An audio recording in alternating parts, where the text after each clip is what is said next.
Wanted, sweetheart. Hello, ma'am. Sweetheart. Hello po. Saan po kayo? Po? Taga saan po kayo? Libesia po. Ilang taon na po kayo, sir? 42, ma'am. 42? Yes po. Matanda po pala ako sa'yo. Kaya, ma'am, ilang taon na? Naayos ko lang. Mag-55 na po. Ilang taon, ma'am? Mag-45 na po ako. Okay. Ngayong November po. November din ako. Oh, November 1. November 1, sir? Yes, sir. Ilan po anak niyo, sir? 3 po. 2 boys, 1 girl. Ako 5 naman. May apo na. Si Mr. 42 pa pala kayo. Ako matanda na pala ako sa'yo. Ako 45 na eh.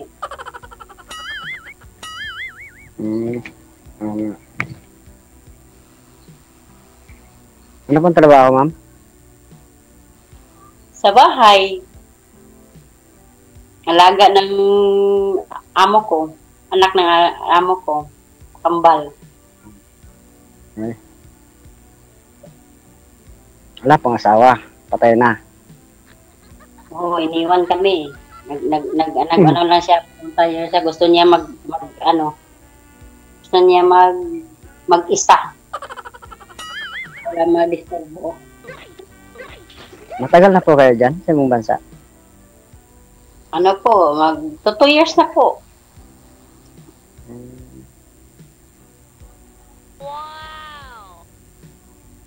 Ano po? Tanong po kaya. Ako naman ang tanongin niyo.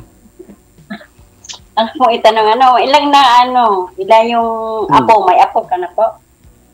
Meron na siya sa panganay. Pareho pala tayo. Palin may apo na din ko isa, 4 years old.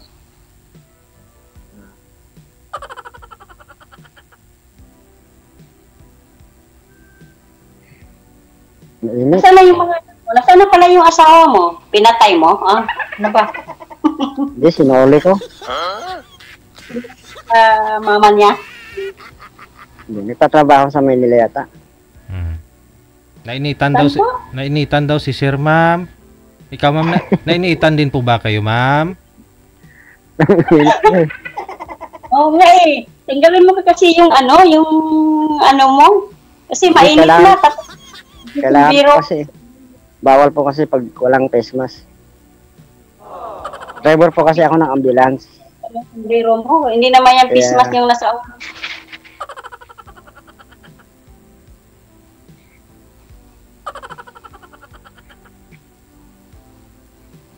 Bakit pawis na pawis? Mainit po eh. Sobrang init, kaka-jacket pa kayo, tapos nagkakalo pa kayo. Hindi jacket. T-shirt lang po. Ano po yung palang trabaho nyo ngayon? Ayan, ma'am, Driver ambulance. Driver. Saan po kayo ngayon? Sa Kuya po, ma'am, munisipyo. Libesia. Sa Libesia. Ilocano po kayo? Opo. Ilocano.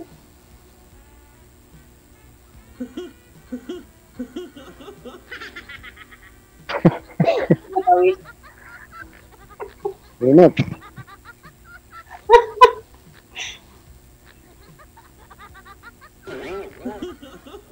Buti kayo, ma'am, may aircon dyan. Buti sa inyo, ma'am, may aircon. Oo, aircon naman dito.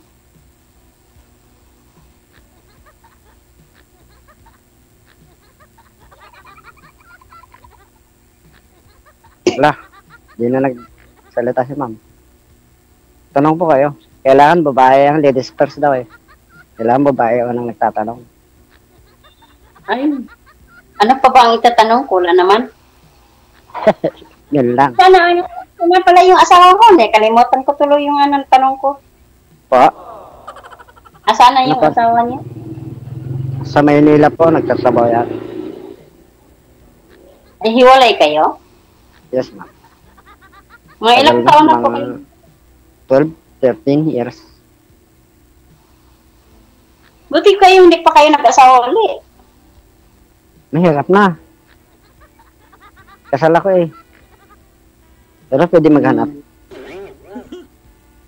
Huwag na kasing maghanap. Mag-ano na lang. Mag-friends na lang. Okay lang naman. Kung kailangan talaga eh, bakit naman hindi?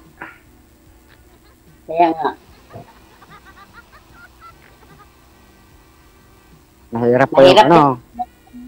Mahirap po yung nag-iisa sa buhay. Walang katuwang sa problema. Ngayon, mga salawahan. Hindi naman. Oo. Salawahan. Siyempre, lahat na ng bagay, pag nag-iisa, mahirap. Kailangan talaga may kapares.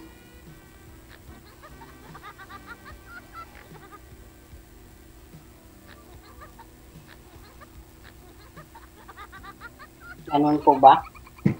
Pero mas mabuti nga yung single kaysa may partner ka tapos ano naman, hindi naman maganda. Kaya nga po, dapat pag maghanap ka ng kapartner, yung talagang karapat dapat maging kapartner. Hindi mo rin naman malalaman kung hindi mo makasama, di ba po? Ayan lang. Siyempre, Kailangan pakisamahan mo muna. Kailangan pakisamahan mo muna bago mo Pero habang nagsasama kayo, doon na lumabas yung mga tunay na ugali.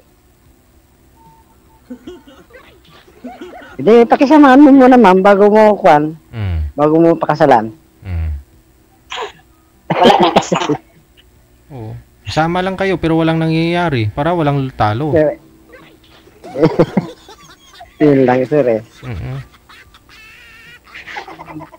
Walang nangyayari ba na na ano, alam mo yon? Walang anuhan. Nagsuotin na lang panty na lata ma'am para hindi na buksan. Yan po na kandado. Oo, kandado. Yung nga lang baka Ito na ngayon ang ano, kabit na walang ibutan. Walang tanggalan.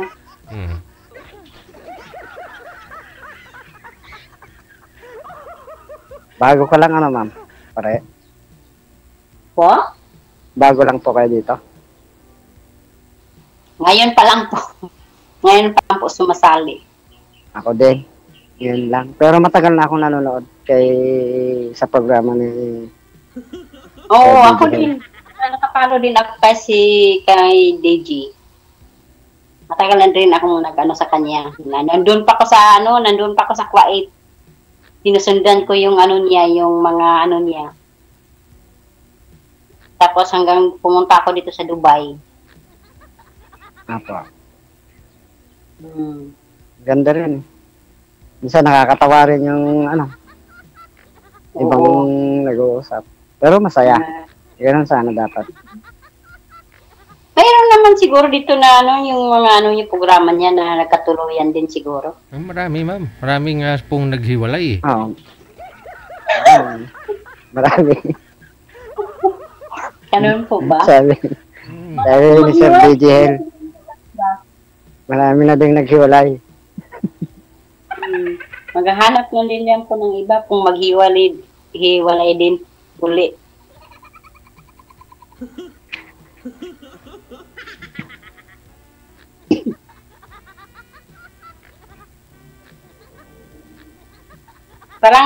Parang ano kaya, parang stress kayo sa buhay niyo.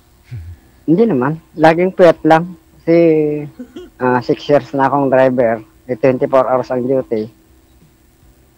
Hindi po. Minsan, hindi na kami nakakatulog ng maayos. 1-2 oras. Malabong tulog na yun. Marami po bang Kaya nga eh. marami po ba kang Puyat ka. aksidente dyan sir at panay alis ng ambulance?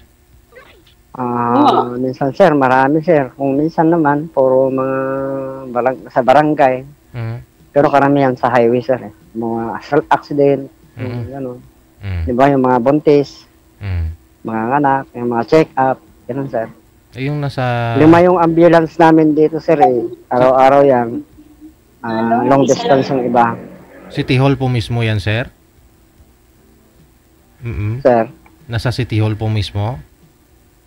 Opo. Oo. Di po ba yung mga barangay ngayon kinakailangan na ng mga may sarili silang ambulance? Yung mga barangay. Dito sa Nueva Ecija sir, madalang po yung service barangay lang ang kwan. Ang ini-issue nila, wala pong ambulance. Oo. Yung mga barangay service naman sir, walang stretcher. Hindi pa naka-aircon. Kaya ang nire-request po ng mga barangay pag kailangan ng emergency, ambulance talaga sir. Lalo na pag sa Maynila, kaya Baguio City, takbo namin. Malayo-layo, no?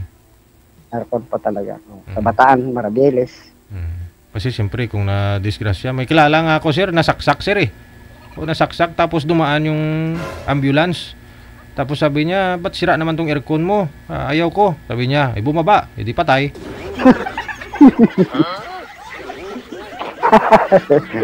Ayaw na niya mabuhay sir. Ayaw na mabuhay. Ayaw niya mabuhay. Kasi wala daw aircon yung ambulance. Sira yung ambulance, yung aircon. Aircon. Aircon ang gusto sir. Oo, hindi matay. Ayun, nag-aircon. Tuloy ang nag-aircon habang buhay. Nag-close the door na siya.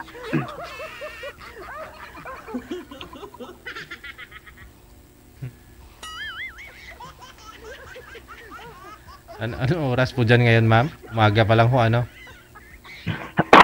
Excuse me. Alas 8. 8 ng Alas umaga. 9 po. Maga pa. Maaga pa dito. Wala pang ang kain eh. Nagkakapi lang. Okay na yan. Para tipid. Nauna ng 5 hours yung Philippines. 4 hours lang dito. Dubai to Pilipinas. 4 hours lang. Kuwait to Philippines, 5 hours. Hindi, sa time ma'am, sa time. Nauna yata ng 5 hours dito. Saan po? Yung time po, sa orasan. Nauna yata ng 5 oras dito. Sa Philippines. Dito po, 4 hours lang. Ang nauna. Nahuli kayo ng 4 hours.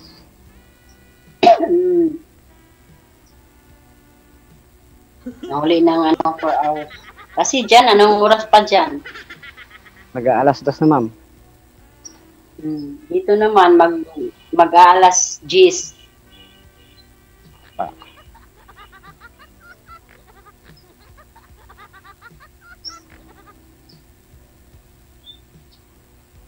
Tahimik si sir. Parang dami isip. Parang pinapawisan. Ang init. Bago lang po kasi. Ang init kasi, ma'am eh. Kaya siyempre, papawisan. Mainit din dito, sir. Tumabas ka, Kaya mainit din. Mainit ba? Kaya nga pa magtanong ka na ma'am para Kaya pala. para tuloy-tuloy ang kwentuhan. Po? Magtanong ka na po ma'am para tuloy-tuloy ang kwentuhan. Lami kayo. Wala naman eh. Sabi mo, hiwalay kayo ng asawa. Wala na akong may tanong sa'yo. Wala na matatanungin magkano sahod mo. Ay, konti lang ma'am. Government lang. Nasa minimum lang po kami. Oo nga. Personal na buhay mo na yan eh. Kahit mababa naman po ang sahod, makatulong ka sa tao, okay na yun. Kaya nga po. Dugtungan mo. Malaking yes na sa puso namin yun. Dugtungan na yung buhay mo. Dugtungan yung buhay nila, no? Oo, sir. Kahit tigok na, tinatakbo mo pa, maka-recover lang. At least, nagawa na natin yung dapat natin gawin. Pero naranasan mo yan, sir, na may first aid, kunyari, na nawalan ng malay, tapos bigla ho natigil yung 'Di ba may nagmo-monitor naman kung may heartbeat pa doon sa ambulance kunyari. Yes, pa. Oo. Yes pa, Oo. yes pa. Kailangan lips to lips, sir, para mabuhay. Wala pa naman ganun na naranasan ko, sir. Wala. Yung mouth to mouth resuscitation. Wala pa po, sir. Kasi meron kaming concert pump naman tao yun. Mm-mm. Pinapump. Oo.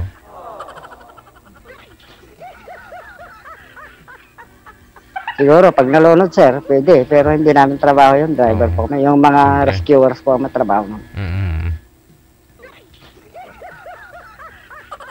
May mga kasamang rescuers, midwife, nurse. Yan po. Yan po ang gumagawa. Mm. Siyempre driver ka lang eh. Hindi mo pwedeng habang Yes, sir. tumatakbo nagle-lips to lips ka.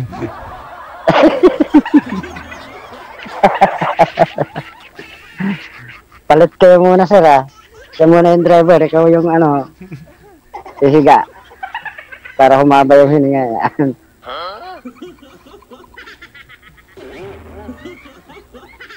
Seryoso si ma'am. Hindi feel yung pinag-uusapan namin. Lalim ng iniisip ni mama. Naglilinis iniisip yata ng kuko. Ano na kasi ako may tatanong sa'yo, sir? O anong itatanong ko? Ano? Nakalimutan ko. Hanata ako. Mm. Ikaw po Wala ma'am. na ako wala. itatanong sa'yo kasi pag magtatanong ako sa'yo, parang na-stress ka eh. Parang puyat na puyat ka. Hindi po, ganito talaga ako kasi nga 24 hours in duty.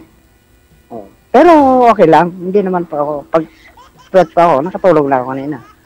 Mm. Kaya lang, hindi pwede matulog po. Mm. Ikaw po ba, may ilang taon na ako kayong hiwalay?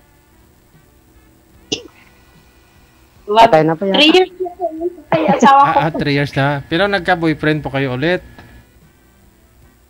Meron po, pero nagloko eh. Ba't naman? Ba't na? May boyfriend naman po doon sa Pilipinas. Mm. Pero nagloko nga. May babae din. Wala tayong magawa. Lalaki yun. Mahirap nun kung nang lalaki siya. Mahirap din kung mambabae kami dito.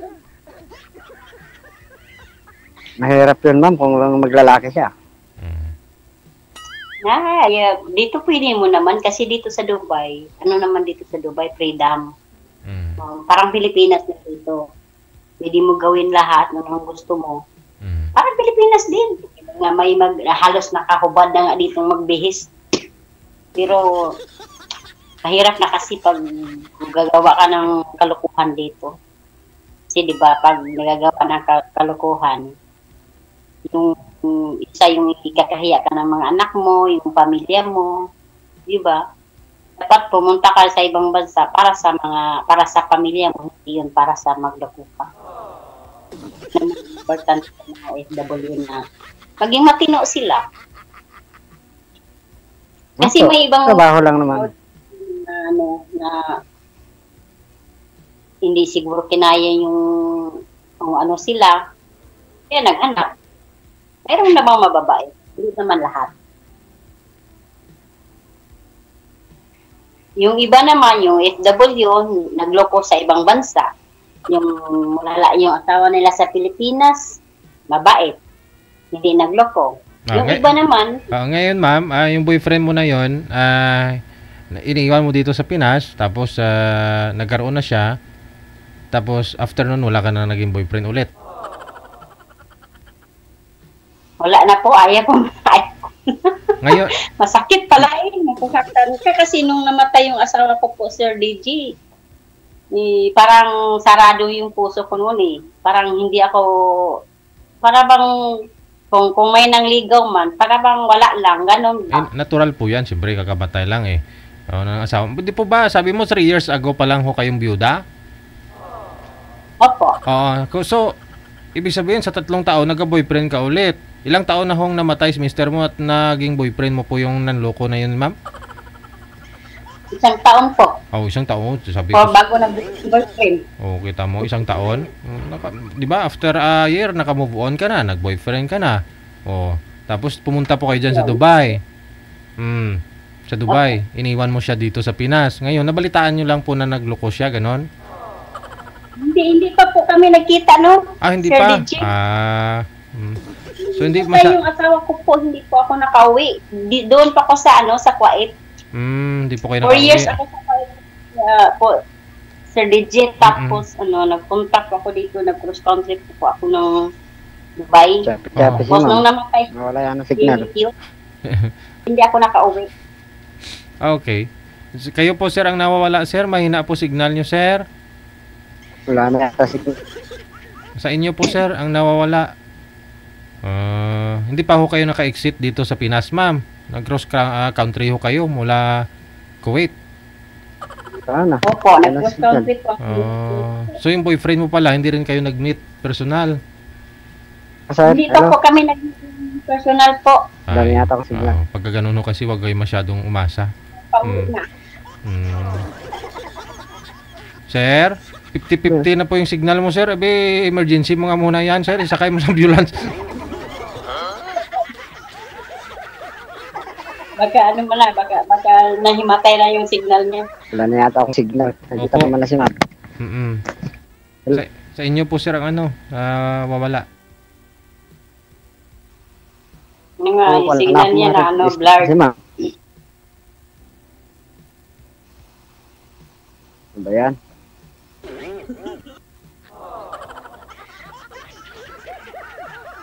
Sir, Chapi, wala akong marinig. Putol. Hindi po bali no? Pero sir, connected naman na kayo sa isa't isa. Ipagpatuloy nyo na lang off-cam pag-uusap ninyo. No, tuloy-tuloy po yan. Wanted sweetheart. Wala na signal. Wala nang signal, no? Ma'am, nakapaligo na ho kayo, hindi pa? Wala na. Sir, putol. Naligo na ho kayo, ma'am? Tapos na. Sige pa, sige pa. Wow. Sige. Timing, no? Wala na. Wala na. Sige, sir. I-chat mo na lang siya, sir, ha? Si ma'am, ha? Magbigayan mo kayo ng Facebook ninyo. Thank you. Wanted sweetheart. Wanted sweetheart. 50-50 na yung yung signal ni sir, eh.